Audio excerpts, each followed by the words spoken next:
नमस्कार, मैं राहुल दो motivational speaker and life coach. दोस्तों, आज मैं आपको बताने वाला हूं डॉक्टर बाबा साहब अम्बेडकर के बारे में, उनके 3 मूल मंत्रों के बारे में। आज की वीडियो में मैं बात करने वाला हूं। तो दोस्तों, ये वीडियो काफ़ी खास होने वाला है। दोस्तों, यदि आप हमारे चैनल पर नए हैं तो हमारे चैनल को लाइक एवं सब्सक्राइब जरूर करिएगा। चलिए शुरू करते हैं।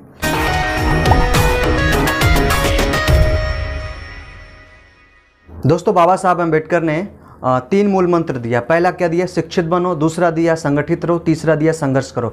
आइए विस्तार से इसके बारे में देखते हैं कि इसका क्या सही मतलब होता है, इसका क्या सही अर्थ होता है। उसके बारे में हम विस्तार से इस बात को देखते हैं। डॉक्टर बाबा साहब अम्बेडकर ने पहली बात बोला था, शिक्षित बनो। शिक्षित बनने का मतलब है आप ज्ञान को प्राप्त करो, आप एजुकेशन लो, एक अच्छी नॉलेज लो और साथ में आप इतिहास को जानो। शिक्षा का मतलब होता है, ज्ञान का मतलब होता है ज्ञान केवल पढ़ाई लिखाई नौकरी वाला नहीं।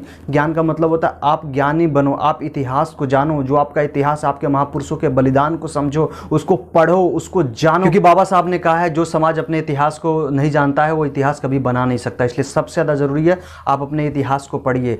पहला है शिक्षित बनो। दूसरा है संगठित रहो। संगठित रहने का मतलब है कि एक विचारधारा है, एक उद्देश्य, एक मिशन के साथ आपको संगठित रहना पड़ेगा। जो बाबा साहब का मिशन है उसके साथ आपको संगठित रहना पड़ेगा। और तीसरा है, बाबा साहब ने कहा था कि संघर्ष करो। संघर्ष का मतलब अपने अधिकारों के लिए लड़ो, अपने कानून के दायरे में रह के लड़ो। ये नहीं कि कोई भी प्रकार का अनैतिक या असंवैधानिक, कानून के दायरे में रहकर संघर्ष करो। अपने अधिकारों के लिए, जो आपका हक है उसको, अधिकारों के लिए आप संघर्ष करो। तो बाबा साहब ने शिक्षित हो, संगठित हो, संघर्ष करो, ये 3 बातों को इसीलिए कहा था क्योंकि ये केवल एक शब्द मात्र नहीं है, किसी भी क्षेत्र में सफलता पाने का एक मूल मंत्र है। तो इसलिए बाबा साहब ने अपने समाज के लोगों को बोला था, शिक्षित हो, संगठित हो, संघर्ष करो। तो ये आज बहुत सी समाज के हम लोग बाबा साहब को भूल चुके हैं। वो केवल अपने व्यक्तिगत स्वार्थ के लिए बाबा साहब का नाम लेते हैं, लेकिन ये काफ़ी गलत बात है। इसको हम लोग को ध्यान रखना। हम लोग बाबा साहब के मिशन को याद रखना है। बाबा साहब के जो मिशन उसको पूरा करने के लिए एकजुट होना है। इसलिए बाबा साहब के 3 मूल मंत्रों को हम लोग को सदैव याद रखना है और लोगों तक पहुंचाना है बाबा साहब के 3 मूल मंत्रों को।